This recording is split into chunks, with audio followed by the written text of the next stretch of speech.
What can I tell you about bell ringing? There's an awful lot of this.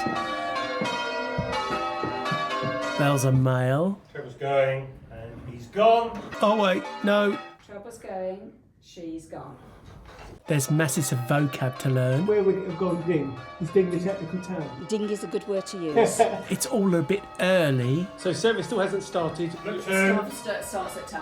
And then after a wait, The treble is going. The treble is gone. there's this fantastic noise.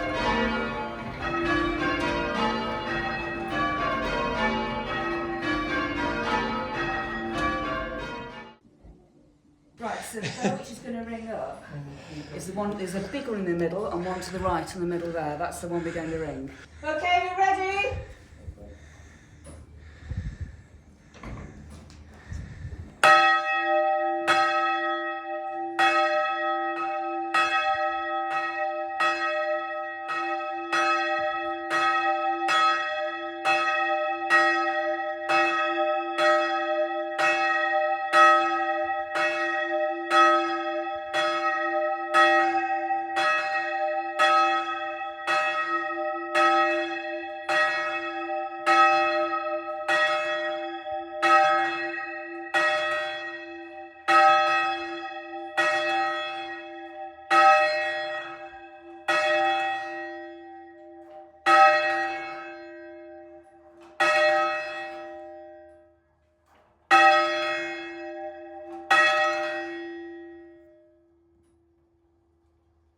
So you can see that this bell is now finishing with its mouth up. Yes.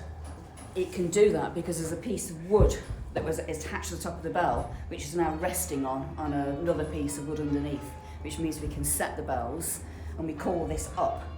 And this is how we ring this. The bell turns a full circle each time, so we've got complete control of it. But that means that the bell can't just go round and round and round. It doesn't go round and round, it goes round one way, And there's a stop, yes. and then we pull it the other way.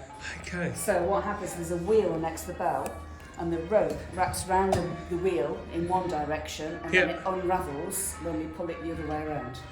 And so when you say ringing up, Yeah? what that means is... Is that the mouth of the You're bell moving. is now pointing upwards. Okay.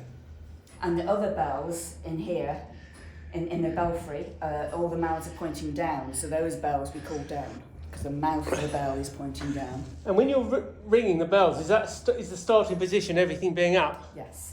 Apart from the getting them ready, which is what we've just done here. We get the bells ready to ring. Yes. And then when we ring as a group, we then always start with the bells with the mouth up.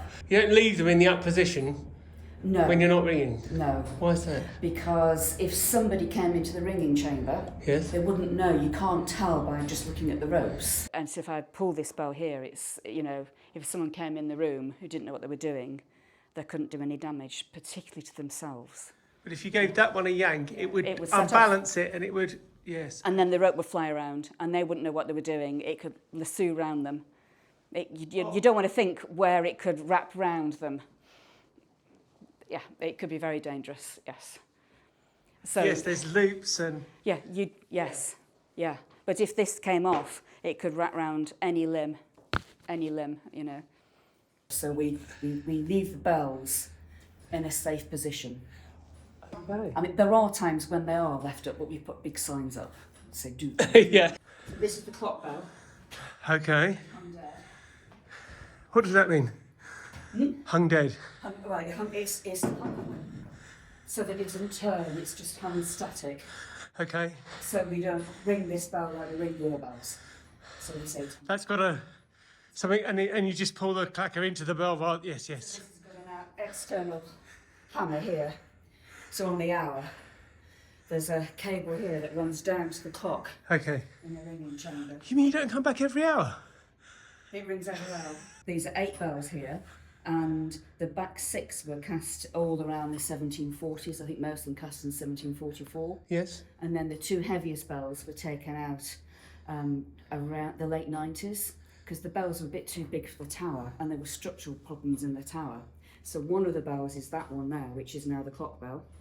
Okay. And the other bell went to be a clock bell at Limehouse. And then what happened, we then got 2 new bells cast by Loughborough's, the Loughborough Bell Foundry, And so those are the two lightest notes here. So we've Okay. got 2 bells cast in about 1999, I think, and the rest all from about 1744. When you're ringing, are these open? Are these left open for a reason? So when we really want the bells to be loud, we open the doors around here as well. But at Rotherhithe, we have a choice between loud and very loud. So most of the time, we leave these shutters closed because it's already quite loud outside already. Right. So it's enough to announce to everybody that we're ringing for a service. Or, Yes. Yeah. But it has to be very special for us to open them. Yes, I mean, because it is loud outside. it's completely naive of me, but I hadn't thought about the fact that if you're near some, I've obviously never lived near a church, near enough a church where the ringing in the morning might disturb me a little And bit. it will be resting next to stopper Yep. so that it can stay upright. Yeah? Okay. And these are called stays. Stay. Yeah? And what happened? They're made of ash, which is strong enough to take the odd tap, but it's brittle enough to break if need be. Because if we over pulled and pulled too hard, or there was some other issue, and the bell was going to go over that balance point, what you don't want it to do is to go with such a whack that it breaks the mechanisms on all the metalwork around the where it's attached to the frame. You don't want that to cause damage. So these stays are designed to break, and here's one which is broken. So what happened here is that somebody tapped it and tapped it and tapped it, so it was sort of sitting like this, Yes. where it was bolted to the so it took a crack. Sometimes they break completely and the bell will just flip over. Right, so now we're going to ring up 4 bells together. So Okay. it's called ringing up in peal. It may or may not work because it's practice night. Okay. That's fine. Right, here we go. Here's one.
There we go, that was good.